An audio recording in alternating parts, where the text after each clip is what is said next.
Oke, Om Swastiastu. Terima kasih. Saya lahir di sebuah kampung namanya Banjar Selatan di Kabupaten Bali. Sekarang masuk wilayah Desa Pengiangan, dan saya menempuh pendidikan dasar saya di kampung di desa. Lalu pendidikan menengah pertama atau SMP di Saraswati sampai dengan SMA di Perguruan Rakyat Saraswati Pasar. Kemudian saya melanjutkan ke Fakultas Hukum Universitas Udayana, selesai tahun 87 ya wisudanya tahun 87, sebenarnya namanya tahun 86. Lalu setelah itu sejak tahun 88 diminta mengajar di Fakultas Hukum, dia mengajar saya di Fakultas Universitas Udayana, dan kemudian saya melanjutkan ke Universitas Pajajaran mengambil program master dalam bidang hukum internasional.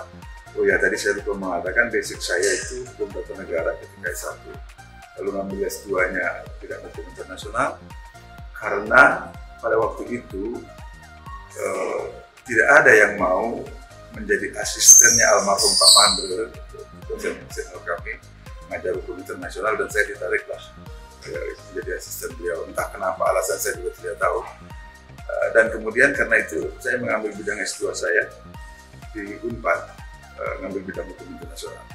Saya ngambil S3 kembali ke bidang hukum tata negara di Universitas Indonesia. Jadi kalau ibaratkan lagu zaman saya kecil dulu, lagunya kalau dari barat ke timur, saya justru sebaliknya dari timur ke barat untuk menyelesaikan pendidikan. Nah, itulah sekilas tentang saya, dan nanti saya dikukuhkan guru besar saya dalam bidang hukum tata negara. Mungkin itu dulu perkenalan singkat saya.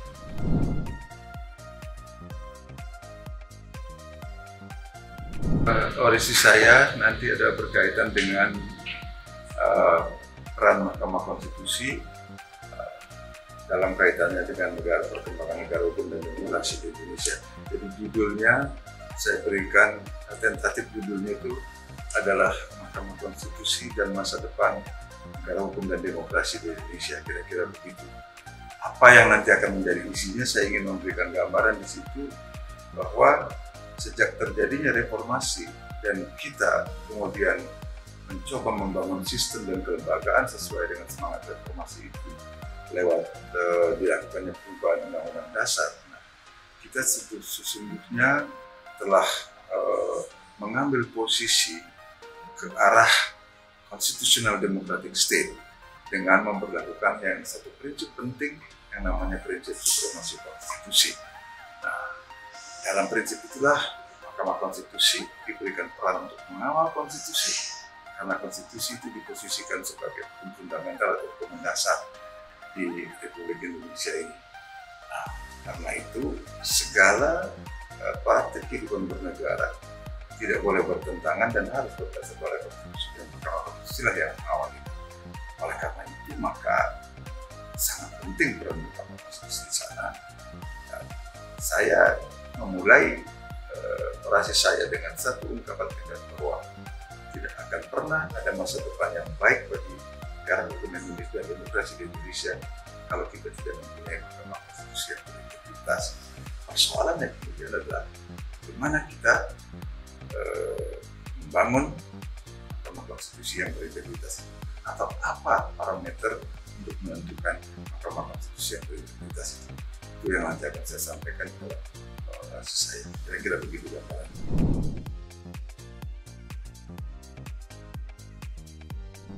Baik, kemudian manfaat penelitian tersebut untuk masyarakat seperti apa? Nah, ini sebenarnya adalah bagian dari pendidikan keluarga negara, khususnya pendidikan kesadaran berkonstitusi. Nah, mengapa pendidikan kesadaran berkonstitusi penting?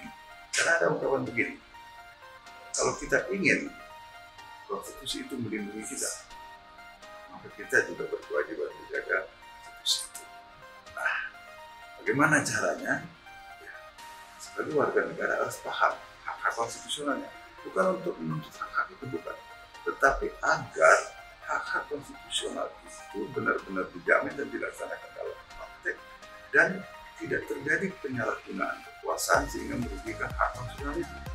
Karena yang namanya konstitusi dalam kehidupan bernegara yang disebut dengan konstitusional demokrasi itu, konstitusi itu sesungguhnya tujuan utama dan pertamanya adalah melindungi hak konstitusional dari warga negara.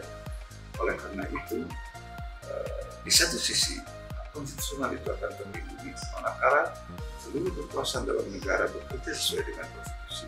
Tetapi pada sisi yang lain, seluruh kekuasaan negara itu hanya mungkin bekerja dalam koridor konstitusi kalau ada kontrol dari setiap warga negaranya yang dibekali oleh kesadaran oleh konstitusi itu sebagai warga negara di sebuah constitutional democratic state.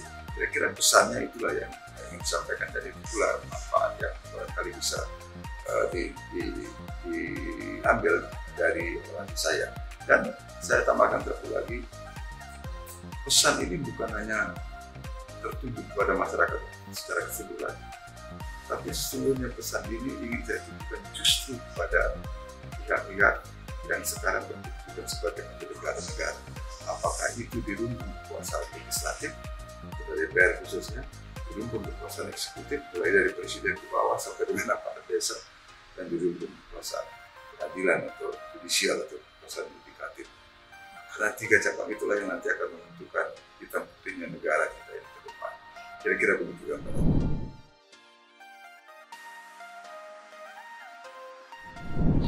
Komitmen saya sih dari dulu sebenarnya udah jelas ya, bahwa dari mana sih kegurubesaran seseorang itu terlihat. Menurut saya ukurannya dua, bagaimana cara dia, bagaimana integritas dia dalam konteks kehidupan, dan kemudian bagaimana penyikapan seorang saat itu terhadap problem-problem sosial yang nyata ada di depan mata, yaitu dalam masyarakat. Nah, manakala kedua sisi itu mengatakan positif, maka itulah sesungguhnya komitmen seorang guru besar itu tampak nyata di situ. Nah, kalau di situ ada minus-minusnya, berarti harus ada koreksi. Saya kira begitu. Demikian, terima kasih Om Santi. Mudah-mudahan bermanfaat.